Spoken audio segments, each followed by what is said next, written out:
Salut mes Nakamas, c'est Doug, j'espère que vous allez bien. Bienvenue pour la critique analyse du chapitre 1015.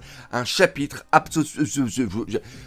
Déjà je bégaye. Absolument exceptionnel, dantesque, magnifique, fantastique. Je ne trouve plus assez de superlatifs. C'est un véritable... Enfin, ça a été... un véritable bonheur de faire la réaction live. D'ailleurs, je vous remercie pour tous les commentaires que vous avez laissés. La joie que j'ai ressentie a bien été retranscrit. Et ça, c'est du pur bonheur. Oui, vous pouvez voir qu'il y a ça aussi. C'est vrai que j'ai tapé la main un petit peu fort. Après, j'ai refait un petit peu de travaux. Et voilà, j'ai un petit peu surestimé ma capacité physique. Donc, on va un petit peu se remettre en repos. Avant de commencer cette critique analyse, je voudrais vous faire voir quelques petits trucs. Allez hop, 1, 2, 3, on y va. Sanji, il a Zoro sur son dos, obligatoirement il va aller vers la scène centrale. Est-ce qu'il va combattre Queen? Personnellement, je table un petit peu d'un Sanji versus Queen. Ce serait absolument dingue. C'est qu'ils viennent assister Kid pour combattre Big Mom. Grâce à son Climactite, envoie des boules que raffolait justement Zeus. On voit que Hera mange Zeus et aussi le Climactite. Et là, personnellement, je pense que on ne sait pas par quelle magie, on ne sait pas comment ça va se faire, mais on a bien eu des fruits du démon qui ont été mangés par des armes grâce à Vegapunk. Eh bien, pourquoi pas, on aurait ici l'âme de Zeus qui, à travers les nuages qui sont créés, qui ont un lien avec le Climactite, Zeus va rentrer dans un nuage et après va rentrer à l'intérieur du Climactite et va devenir ce power-up. Il y a l'eau qui est toujours sur Onigashima, mais il y a peut-être son équipage qui est en train de suivre avec le sous-marin. Et donc, ils sont en train de voir quelque chose qui est en train de tomber. Et peut-être que l'équipage de l'eau va récupérer Luffy. Alors, ce que vous avez vu ici, c'était des choses que j'avais dit il y a quelques temps. Et ça fait toujours plaisir de voir ces petites prédictions un tout petit peu se réaliser. On commence par quoi? On commence par le désespoir. Parce qu'il faut bien se rappeler, outre le fait que ce chapitre 1015 était absolument fantastique par la hype qui nous amène et l'espoir justement qui est présent dedans, c'est que si on a cet espoir, c'est parce qu'au préalable, dans le chapitre 1014, on avait été à deux doigts de crever, à deux doigts de pas s'en sortir. Et justement, parlant de crever, parlons de mourir, on va parler un petit peu des fourreaux rouges dans cette vidéo parce que Kinemon, là, franchement, j'ai un respect énorme pour Kinemon. Déjà, j'en avais un avant, mais là, maintenant, c'est encore plus. Donc, on a Luffy qui est en train de tomber. Et ça, c'est cette première case. Quand on connaît pas la suite, on se dit, mais qu'est-ce qui va devenir ?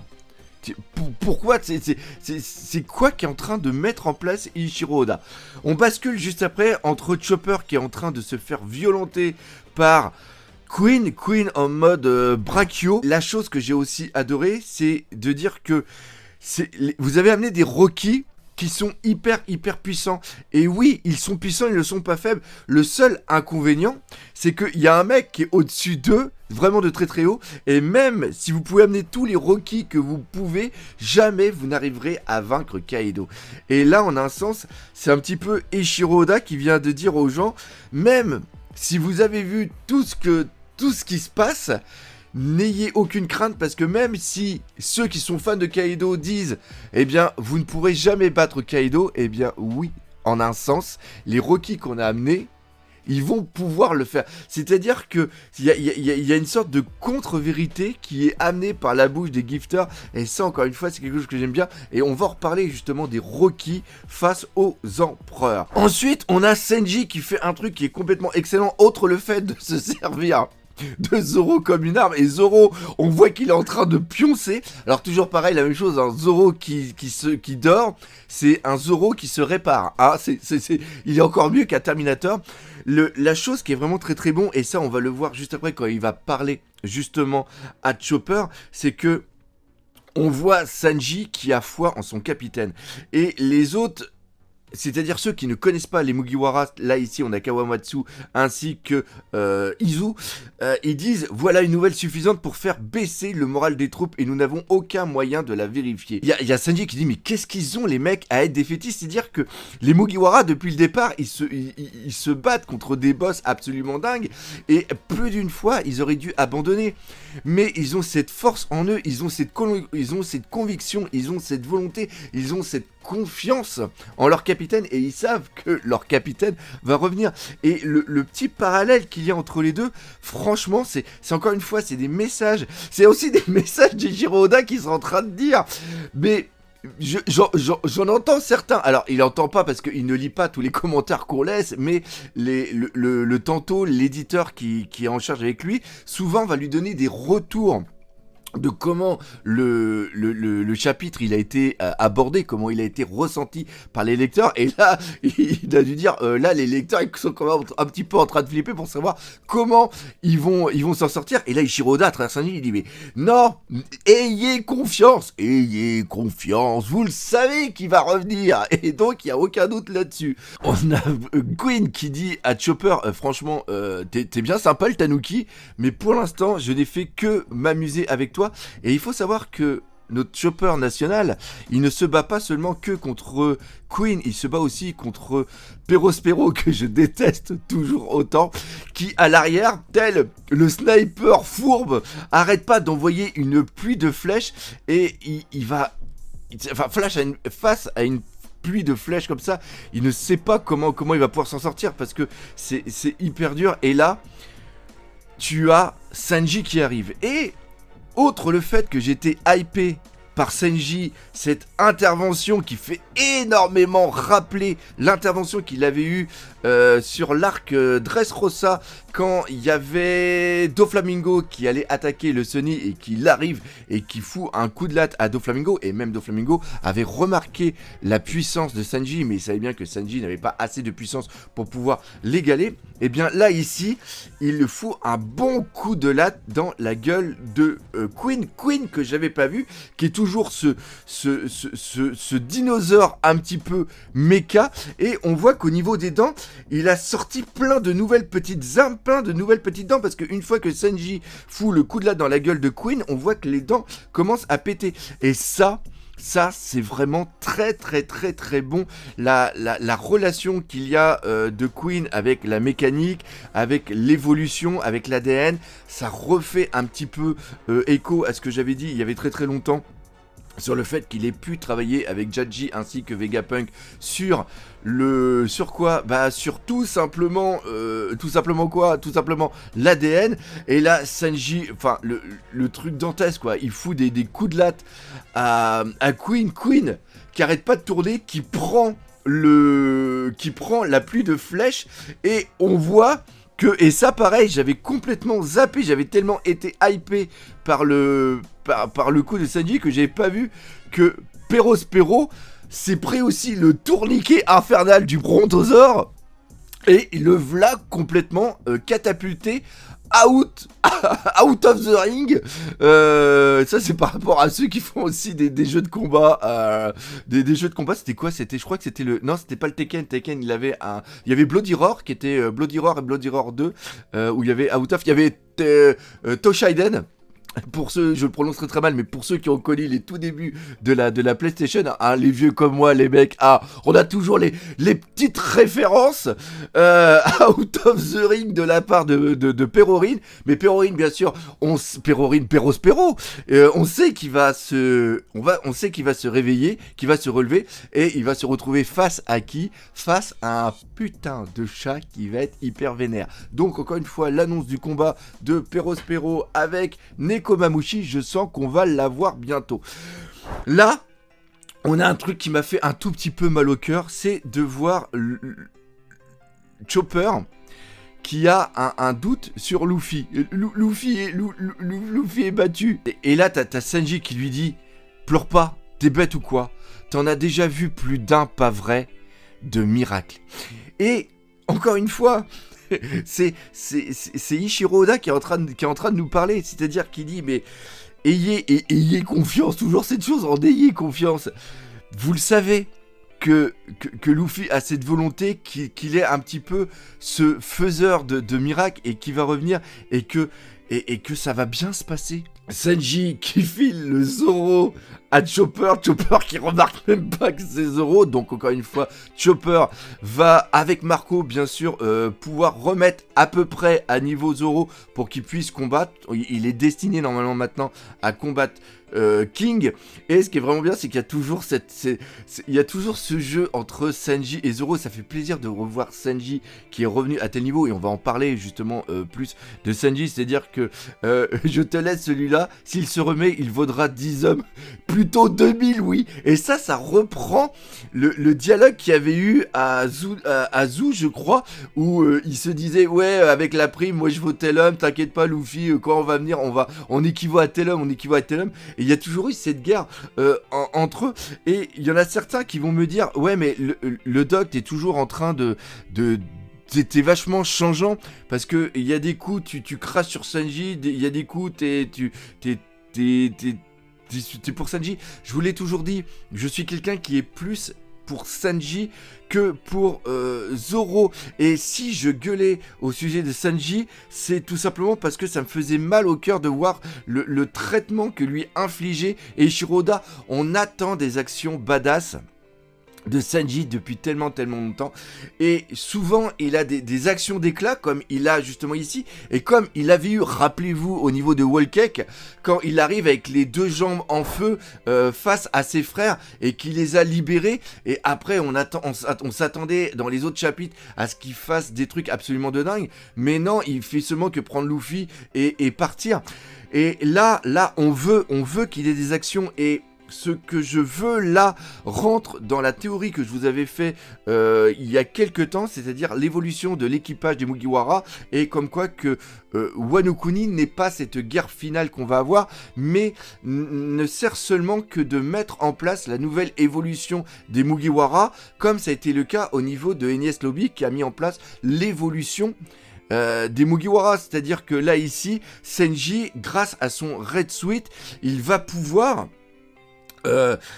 faire des actions absolument dingues, et qu'il combatte Zaji qui combatte Queen qui justement connaît Zaji. Peut-être qu'on va avoir un flashback sur quand ils étaient sous les ordres de Vegapunk, que Zaji était peut-être plus fort que lui et qu'il a une certaine rancœur envers lui, peut-être qui va éveiller quelque chose, ou tout simplement que le Red Suit va faire des connexions au niveau de son corps pour pouvoir éveiller le potentiel latent qu'il a. Parce que c'est ça Sanji, c'est qu'il a un putain de potentiel. Il n'est pas capable seulement que faire de la cuisine et faire des grillades avec ses jambes. Il est vraiment capable de foutre des putain de patate, et il peut aller vraiment au-delà. Ça va vraiment se jouer sur la vitesse. Il y a vraiment quelque chose qui va être très important. Maintenant on va passer sur quelque chose qui est absolument dingue, c'est tout simplement Kinemon. Là on voit Okiku ainsi que Kenjuro qui sont au sol, et je pense franchement qu'ils sont morts. Par contre, je vous avoue que quand j'ai vu Kinemon un petit peu trembler et essayer de se relever, je me suis dit non, là, avec le coup qui s'est pris dans la gueule, c'est absolument impossible. Eiichiro Oda n'arrive vraiment pas à faire mourir les personnages.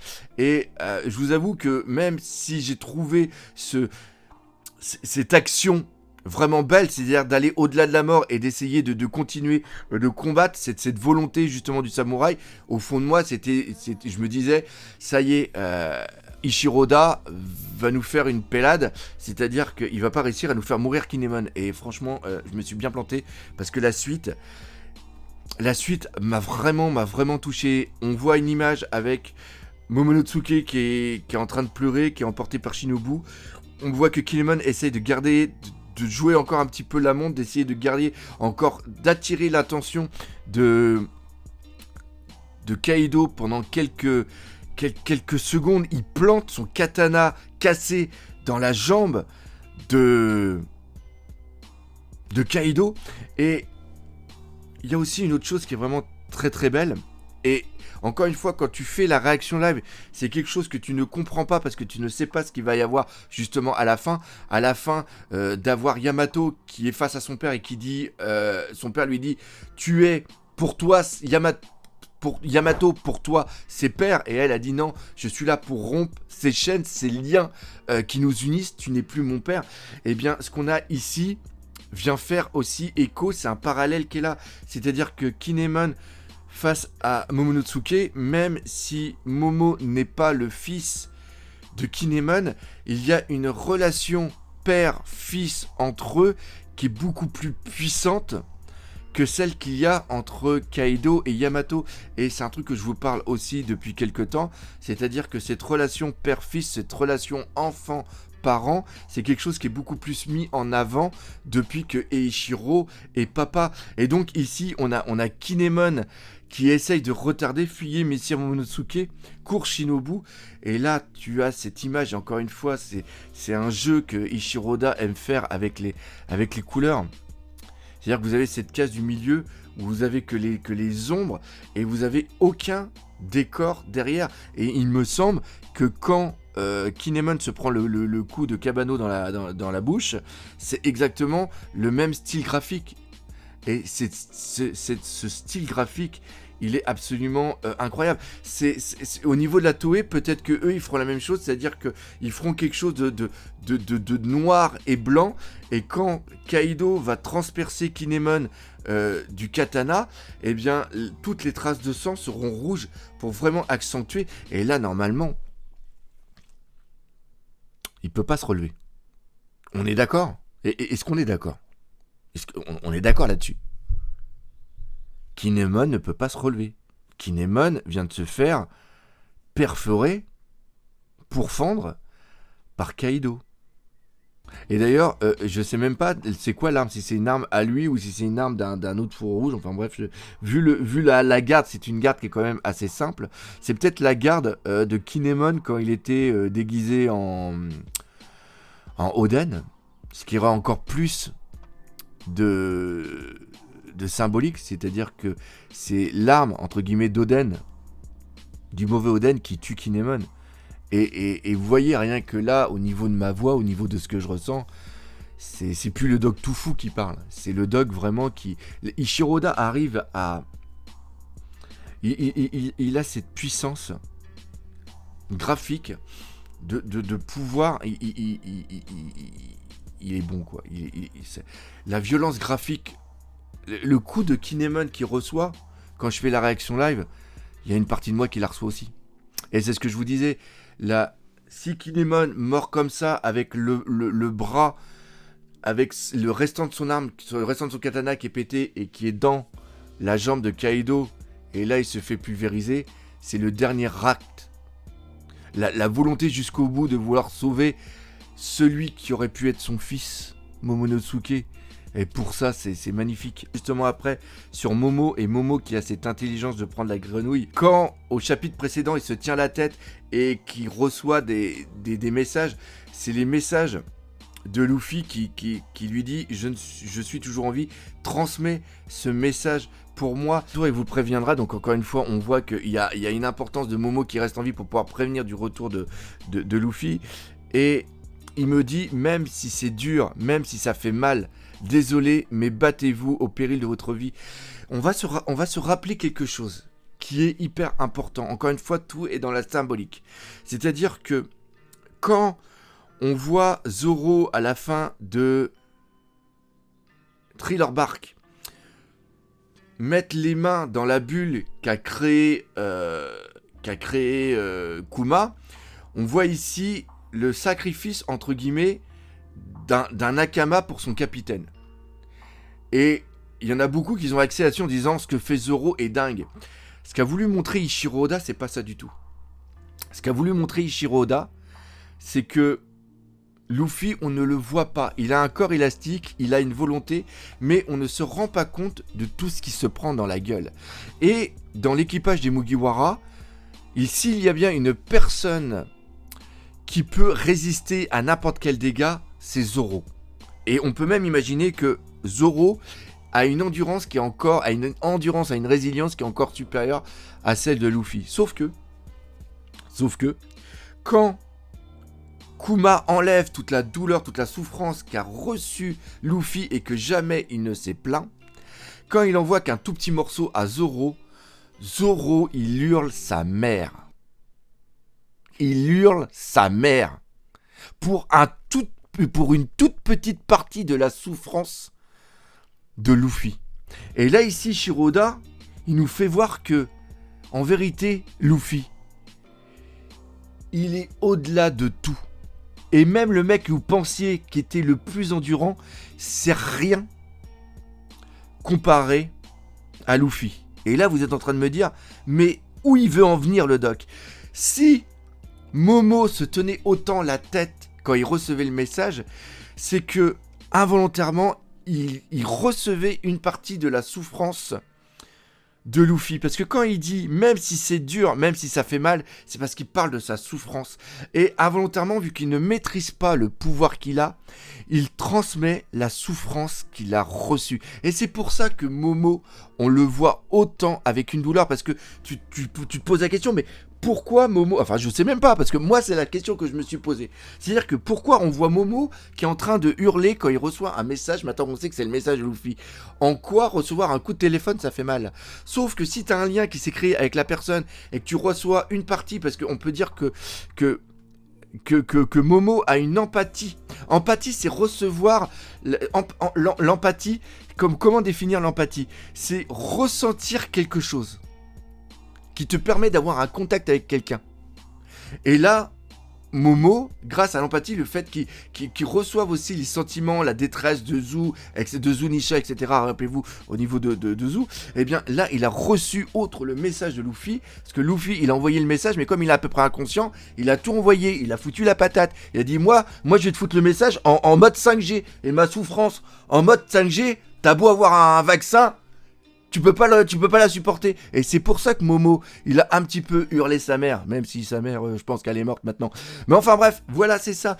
Et c'est un truc qui est dingue. Non, Luffy, il arrive à envoyer des messages à tout le monde. Alors, le coup du sous-marin, c'était l'une des théories que j'avais faites. Et comme on dit, c'est toujours la théorie la plus simple qui est souvent la meilleure. Donc, le sous-marin, c'est bon, c'est validé, ils reçoivent. Et là... on voit que il y a quelqu'un. Alors le sous-marin, le sous-marin, ce qui est vraiment très important, c'est que c'est pas un sous-marin qui est sorti du trou du cul d'un roi des mers. C'est pas un Deus Ex Machina en se disant tiens ça y est je vais faire apparaître le sous-marin. Quand l'île d'Onigashima s'élève, le sous-marin de l'eau était à l'arrière et avait permis à l'eau de faire la roue. C'est un équipage de l'eau. L'eau est toujours sur Onigashima. De ce fait, il est absolument logique que l'équipage de l'eau dans le sous-marin, ait voulu poursuivre Onigashima. On est d'accord là-dessus. Donc, ils ont un visuel sur Onigashima. Et donc, ils ont pu voir quelque chose tomber. Et ils ont pu se demander ce que c'était. Et là, ils voient justement que c'est Luffy qui est en train de tomber. Et là, ce qui est vraiment un petit peu bizarre, c'est vrai, il y a une personne, ce serait pas Chapeau de Paille. Et après, ils disent qu'on puisse entendre sa voix de sous l'eau. On s'en fout, il faut vite le sauver. C'est-à-dire qu'il est en train d'entendre la voix. Et là, il y a une question qui se pose. Comment ça se fait que l'équipage de l'eau arrive à entendre la voix de Luffy alors que les Mugiwara n'arrivent pas à entendre, à ressentir la voix de leur capitaine, parce qu'ils ont quand même un lien. Eh bien, c'est simple, c'est un problème de réseau. C'est-à-dire que Luffy, quand il émet inconsciemment quelque chose, et son esprit émet, et ça en enfant c'est quelque chose qui a été amené bien en amont par Ishiroda. Rappelez-vous par exemple Ener, grâce à son mantra, à son acquis de l'observation, arrivait à entendre toute voix. De ce fait, si tu peux entendre, tu peux aussi émettre. C'est-à-dire que quand il parlait, Luffy, il était entendu par le roi des mers. Vous voyez, c'est-à-dire c'est pas non plus sorti du cul tout ce qu'Ichiroda fait. C'est-à-dire qu'il y a quelque chose qui a été amené en amont. Et il y a un certain chef qui avait demandé en un sens de dire ouais, les foreshadowing ou les trucs comme ça. Là, il y en a un parfait exemple, c'est-à-dire qu'il y a des choses qui sont amenées bien en amont, qu'on ne comprend pas, le fait aussi qu'on ait Kobe qui ressente, qui puisse être un récepteur de toute la douleur, ça en un sens, c'est ce que Momo a, mais à un niveau plus en amont. Donc, ce qui se passe, c'est que Luffy inconsciemment arrive à émettre sa volonté, son désir de continuer le combat et de dire aux autres de continuer de se battre. L'inconvénient, c'est que il émet qu'à une certaine distance. Et on va parler de émetteur-récepteur. Luffy arrive à émettre, mais pour recevoir l'information, le message, la volonté de continuer le combat que émet justement Luffy, il faut être à une certaine distance ou être capable de ressentir les choses.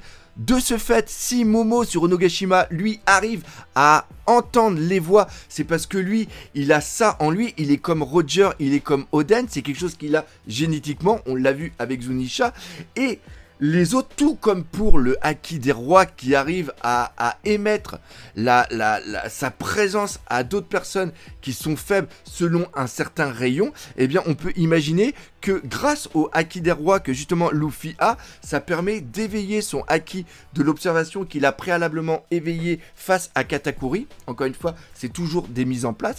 Et les personnes qui sont à une certaine distance, qui sont des personnes lambda comme l'équipage de l'eau, eh bien eux ont pu recevoir cette information alors que les Mugiwara qui sont sur Onigashima, qui sont trop loin, eux n'ont pas pu l'avoir. Voilà. On bascule maintenant sur Nami. Nami maintenant qui a Zeus à l'intérieur, c'est ce que je vous avais expliqué, comme vous avez vu en début de la vidéo. On sait qu'il y avait eu le cas avec des fruits des démons. Pourquoi pas maintenant avec l'âme justement qui est rentrée dedans, qui a fusionné. C'est peut-être aussi le désir de Zeus de vouloir vivre qui lui a donné cette capacité. Et si Nami a toujours en elle la carte de Big Mom, c'est-à-dire qu'il y a ce lien avec la vivre carte de Big Mom et le Climactact.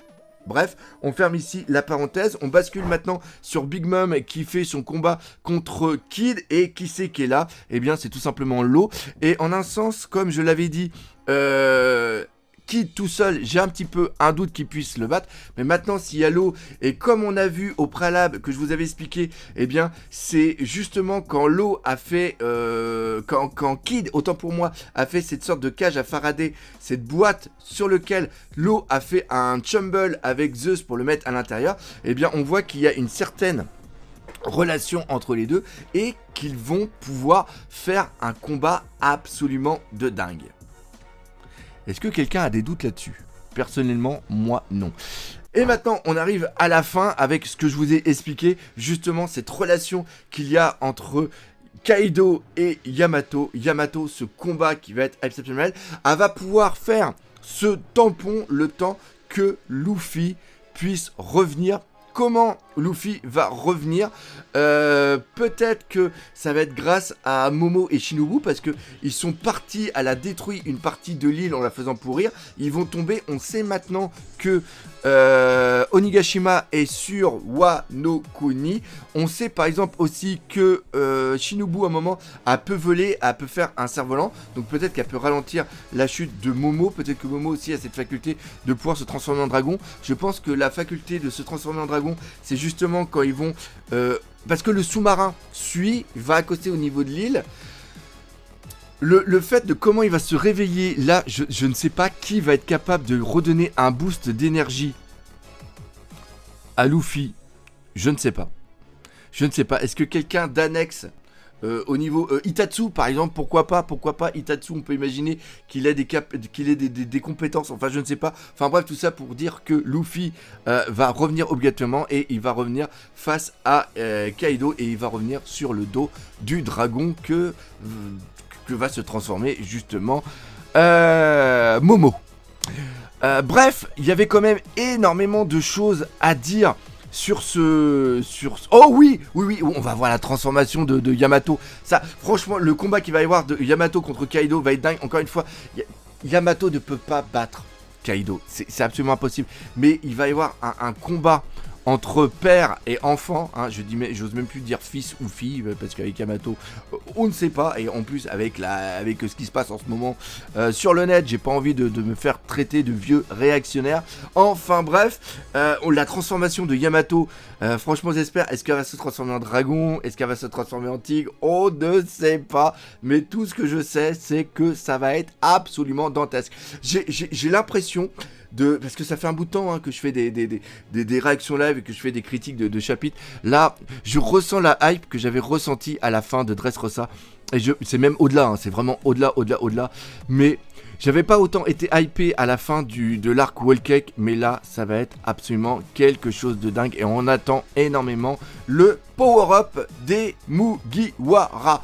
Bref, j'espère que vous aurez aimé cette critique analyse. Encore une fois, si c'est le cas, n'hésitez pas à partager, parler autour de vous. Laissez des commentaires, mais surtout, on n'oublie pas le principal, One Piece, c'est la vie. Allez, salut, mesdames,